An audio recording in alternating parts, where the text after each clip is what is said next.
नमस्कार। अपना स्कूल में आप सभी का स्वागत है। देखिए, अक्सर जब हम कोई भर्ती विज्ञापन देखते हैं तो उसमें बस नौकरी की जानकारी होती है ना? लेकिन आज हम जिस विज्ञापन को समझने वाले हैं वो सिर्फ एक नौकरी नहीं है। ये एक बहुत बड़े, एक बहुत ही महत्वपूर्ण मेडिकल मिशन का हिस्सा बनने का मौका है।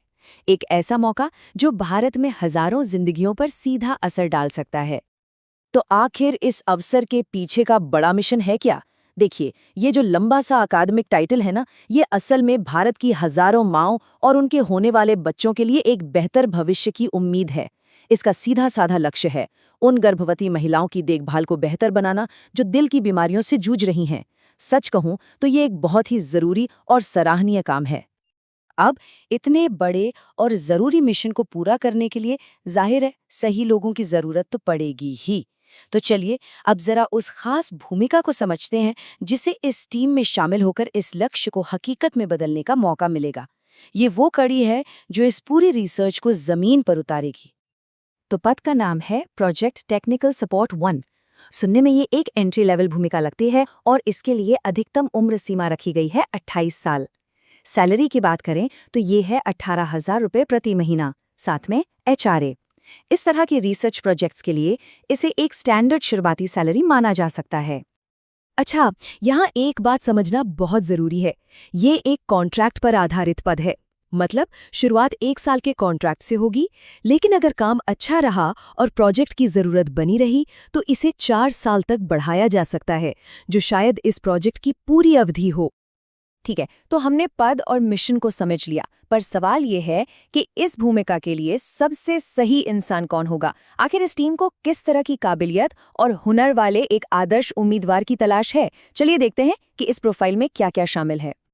तो ये है कुछ बुनियादी ज़रूरतें। सबसे पहले तो पब्लिक हेल्थ या सोशल साइंस जैसे किसी फील्ड में बैचलर डिग्री होनी चाहिए।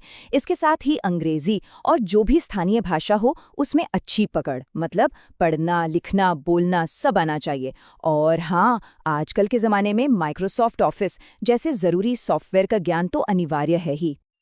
लेकिन बुनियादी योग्यताओं के अलावा एक ऐसी चीज़ है जो किसी भी उम्मीदवार को बाकियों से 2 कदम आगे रख सकती है, और वो है डेटा कलेक्शन, एनालिसिस और मॉनिटरिंग का अनुभव। जाहिर सी बात है, ये एक रिसर्च प्रोजेक्ट है, तो जिसे पहले से डेटा के साथ काम करने का अनुभव होगा वो यहाँ बहुत काम आएगा। तो आखिर इस रोल में जो भी व्यक्ति आएगा उसके दिन प्रतिदिन के काम क्या होंगे, उसकी जिम्मेदारियां क्या होंगी, ये समझना इसलिए ज़रूरी है ताकि पता चले कि ये रोल इस रिसर्च प्रोजेक्ट की रीढ़ की हड्डी कैसे बनता है और इसके सफल होने में कितना अहम है। ये भूमिका प्रोजेक्ट के बिल्कुल सेंटर में है।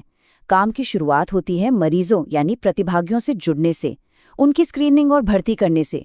फिर आता है सबसे ज़रूरी काम, डेटा मैनेजमेंट, जिसमें केस रिपोर्ट फॉर्म भरे जाते हैं। अब ये डेटा सही तरीके से इकट्ठा हो, इसके लिए अलग अलग मेडिकल टीमों के साथ तालमेल बिठाना पड़ता है और जो सेंट्रल टीम है उसके साथ लगातार संपर्क में रहना होता है। और हाँ, इन सबके साथ सारे रिकॉर्ड्स को संभाल कर रखना भी एक बड़ी जिम्मेदारी है। चलिए, अब जब हमने मिशन, भूमिका और योग्यताओं को अच्छी तरह समझ लिया है तो आते हैं सबसे ज़रूरी सवाल पर। अगर कोई इस महत्वपूर्ण मिशन का हिस्सा बनना चाहता है तो अप्लाई कैसे करना है?